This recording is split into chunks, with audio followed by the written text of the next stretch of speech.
¿Qué tal? Buenas tardes. Estamos aquí en la clase de epistemología jurídica con el doctor Arnaldo Platas. Mi nombre es Andrés Domínguez y para comenzar vamos a dar un pequeño recorrido de qué vimos durante la clase. En la clase platicamos a lo largo de varios textos de la mano con el doctor Arnaldo cómo ha ido evolucionando la epistemología jurídica.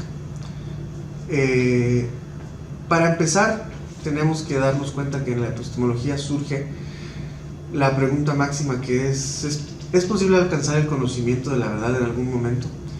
Es una pregunta que el ser humano siempre se ha dicho. Y a lo largo de la historia hemos obtenido varias respuestas de distintas corrientes.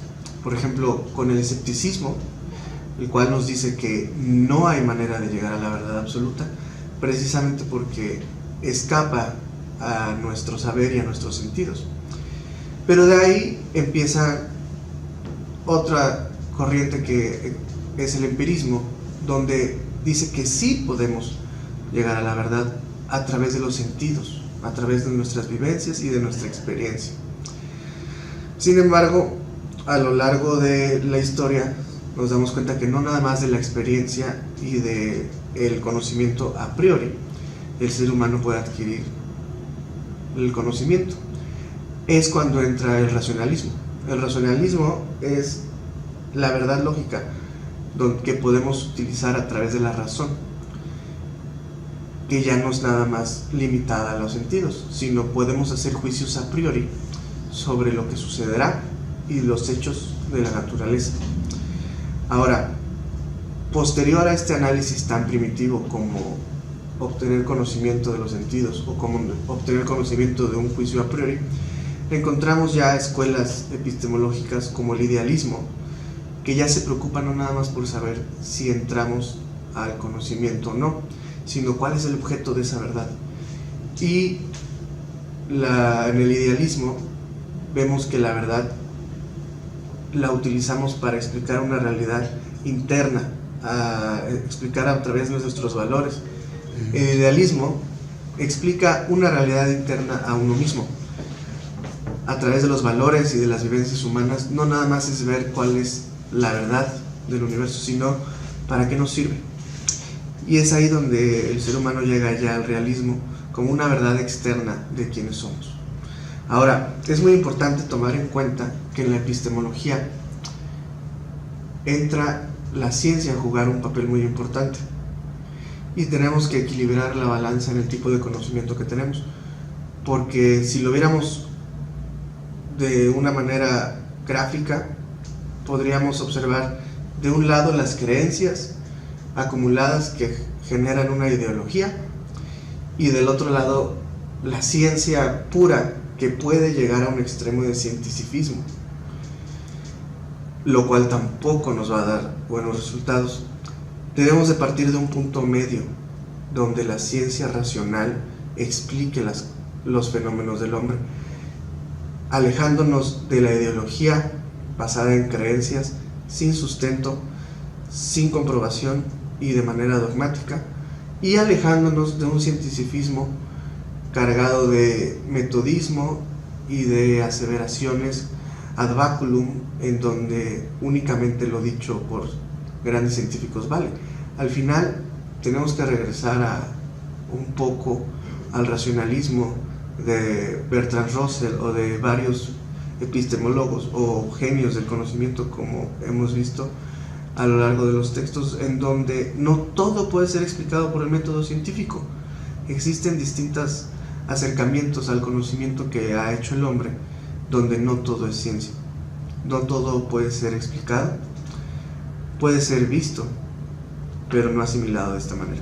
Ahora, aterrizando un poco ya a la epistemología jurídica y al encontramos la gran batalla entre el iusnaturalismo y el iuspositivismo, en donde, bueno, como desde todos sabidos, el iusnaturalismo nos dice que hay derechos inherentes a la raza humana, en donde por el simple hecho de existir nos son garantizados y dados.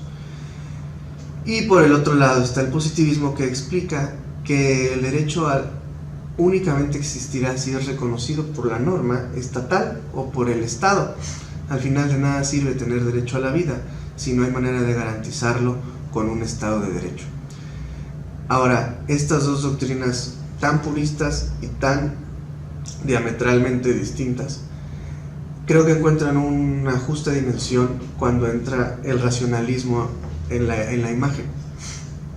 En el racionalismo explicamos cómo el derecho no es únicamente la norma y no es únicamente el justnaturalismo, sino el derecho es un producto que tiende a ser finalizado ya en la ejecución de la norma a través de las instancias judiciales. Tanto que es un constructo social, el derecho debe de ser visto como una materialización de la norma y no nada más a través de la frialdad abstracta del texto, sino que es a través de los entes que aplican el derecho en donde el derecho ya cobra vida. Y bajo esa premisa es que yo abordo mi tema. En mi tema es la creación de un tribunal dinámico para el estado de Veracruz.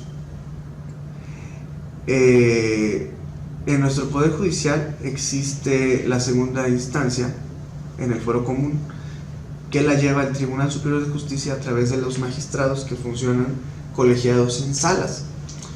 Estas salas son estáticas. Las salas son constituidas por 3 magistrados en las principales materias, que son civil, penal y familiar, y estos 3 magistrados reciben los expedientes de todo el estado. Son llevados en ponencia por uno y en vocalía por otros 2, llevan la discusión y dan un sentido y emiten la resolución.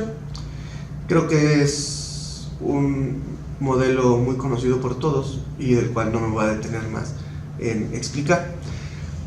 El tribunal dinámico es el modelo que proponemos y tiene como fin que a través de la hipercolegiación de los asuntos fomentemos la colisión de criterios y la creación de nuevos precedentes judiciales.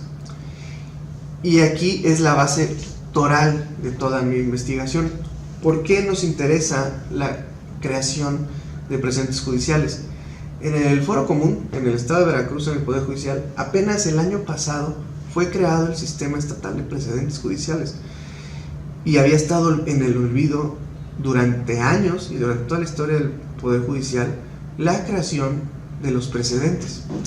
Los precedentes son la base del realismo jurídico del Estado. ¿Por qué? Porque son lo que crea el stare decisis, como dicen en latín, y el principio de autoprecedente judicial, es decir, los magistrados deben de respetar y estarse a lo decidido. Sin embargo, antes de que existiera un sistema de precedentes, el magistrado en una resolución de marzo podía decidir una cosa y en una resolución de mayo puede decidir algo diametralmente distinto. Entonces no crea certeza jurídica.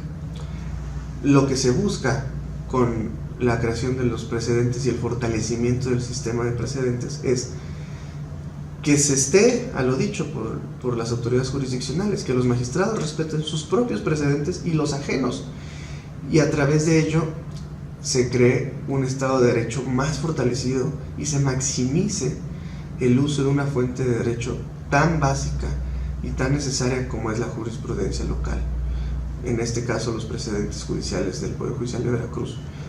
Ahora, el sustento etimológico de todo esto es el realismo jurídico americano. ¿Por qué decidí el realismo jurídico americano? Principalmente porque el sistema americano es de common law y el statutory law pasa a segundo término, que es la ley escrita. En el common law todo parte de precedentes judiciales. Los precedentes judiciales son sacramentalmente respetados por todos.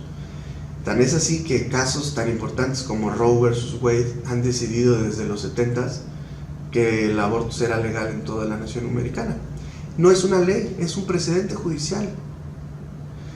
Entonces, el realismo jurídico americano es la rama epistemológica ideal para mi tema. ¿Por qué? Porque también tiene como afirmación central que los jueces, al decidir los casos,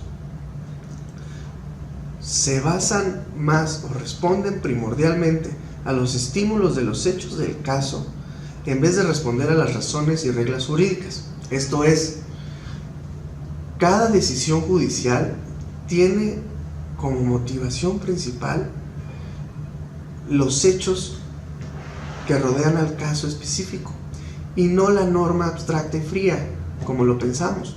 Actualmente es por todos visto que somos un tribunal de legalidad y que debe de aplicarse la ley tal cual, pero de acuerdo al realismo americano, que es lo que yo comparto, es la decisión judicial debe de ser vista como lo que es, como una decisión repleta de condición humana, tomada por magistrados que son peritos en derecho, pero son seres humanos, con sesgos, con habilidades, con inteligencia emocional y con todo un bagaje de experiencia propia que cuando ven un caso concreto sí tildan o decantan hacia un lado donde no nada más observan la norma, sino observan los hechos del caso y observan esos hechos a través de la óptica de su propia experiencia, de su personalidad y de quiénes son.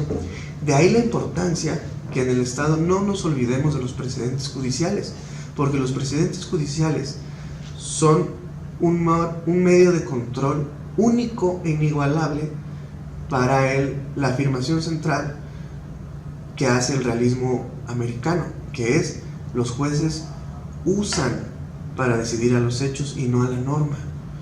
La norma la usan en sentido secundario. Entonces, bajo esta premisa, necesitamos forzosamente regular los precedentes judiciales, incentivarlos y crear esa medida de control y de respeto a la decisión propia, al stare decisis. De ahí que con el modelo dinámico que proponemos, con la hipercolegialización, se fomente la colisión de criterios y se creen más precedentes judiciales. ¿Cómo va a funcionar el tribunal dinámico? Es muy fácil. Actualmente, por ejemplo, la vida de un expediente llega de segunda instancia a la Secretaría General de Acuerdos y la Secretaría General de Acuerdos lo riega de manera aleatoria a cualquiera de las salas que hay en la materia específica. Por ejemplo, un expediente penal, en el estado tenemos la primera, la tercera, la quinta y la séptima sala penal. Llega un expediente de un juzgado y el sistema de la Secretaría General aleatoriamente lo barajea y lo envía a un magistrado. Ese magistrado será el ponente del asunto y a partir de ahí cae no nada más en un magistrado, sino cae en una sala. Ahora, ¿por qué es muy importante ver cómo funciona la sala?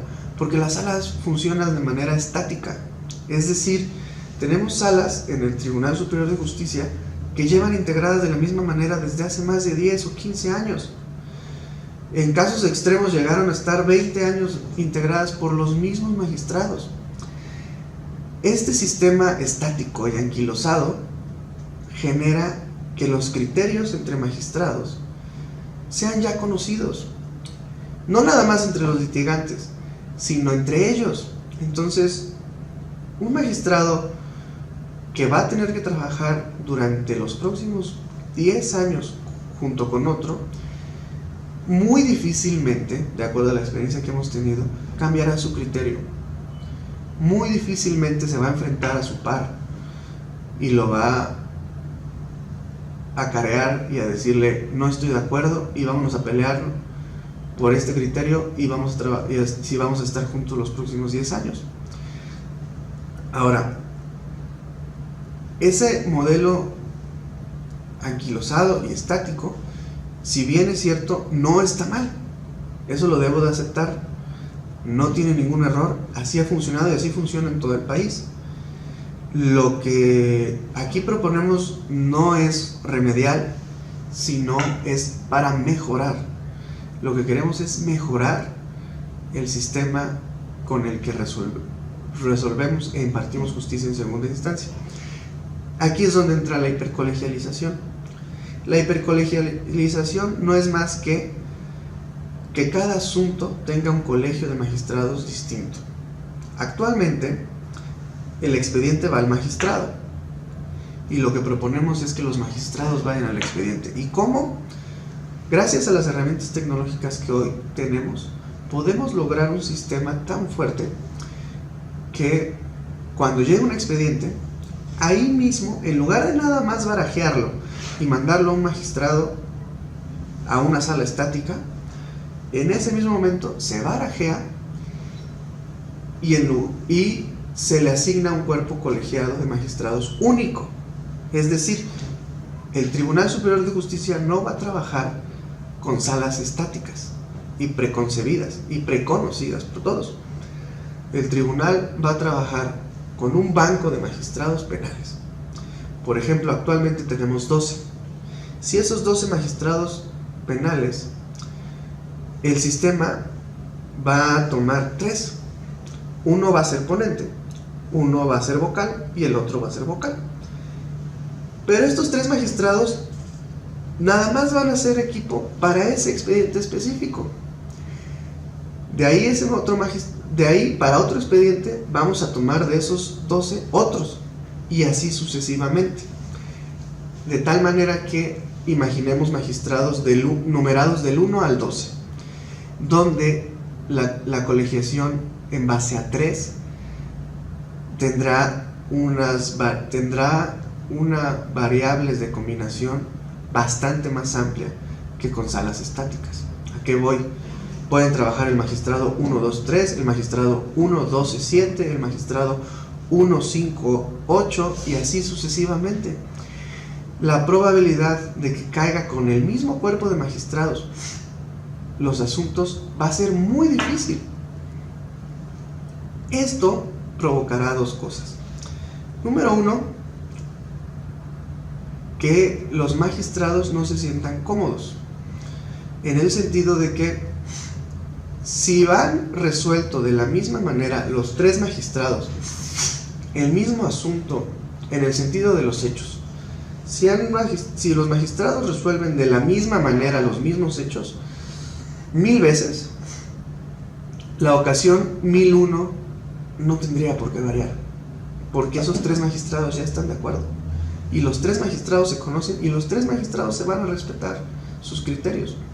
Pero ¿qué pasa si de esos 3 magistrados tenemos magistrados que nunca han trabajado juntos, que inclusive a lo mejor no se conozcan o solo se conocen de charlas de pasillo? Lo que vamos a fomentar es que los magistrados choquen entre sí, que colisionen sus criterios, y es a través de esta colisión que buscamos la destrucción de lo viejo y la creación de lo nuevo. O como el economista Joseph Schumpeter dijo, la destrucción creativa. Toda innovación es una destrucción creativa. Si nosotros queremos innovar y crear fuente de derecho a través de los precedentes judiciales, necesitamos forzosamente atrevernos, y necesitamos atrevernos a destruir lo viejo. Para destruir lo viejo necesitamos el choque, y es únicamente a través de la confrontación, de la colisión de criterios, que vamos a ver esa destrucción creativa. Toda innovación parte de destrucción creativa, porque para que haya algo nuevo debe forzosamente desaparecer lo viejo. Entonces, este modelo dinámico fomentará la discusión entre magistrados, fomentará que el magistrado esté incómodo y fomentará que no estén de acuerdo, que quizás conozcan que ese magistrado número 7 siempre sostiene este criterio. Bueno, pues en este caso el magistrado número 7 se encontró con el magistrado número 11, que el magistrado número 11 tiene un criterio total y absolutamente distinto al sostenido por él. Eso es lo que queremos fomentar. que se peleen en el buen sentido, que choquen, que no se queden nada más con aplicar la norma, sino que vayamos a decidir sobre los hechos. Porque si recordamos al realismo jurídico americano, el derecho es una incertidumbre, el derecho es un producto terminado hasta que se llegue a la decisión judicial. Porque coincido plenamente con Oliver Wendell cuando dice: el derecho no es más que lo que los jueces dicen que es. Muchas gracias por ver el video. Nos vemos en clase.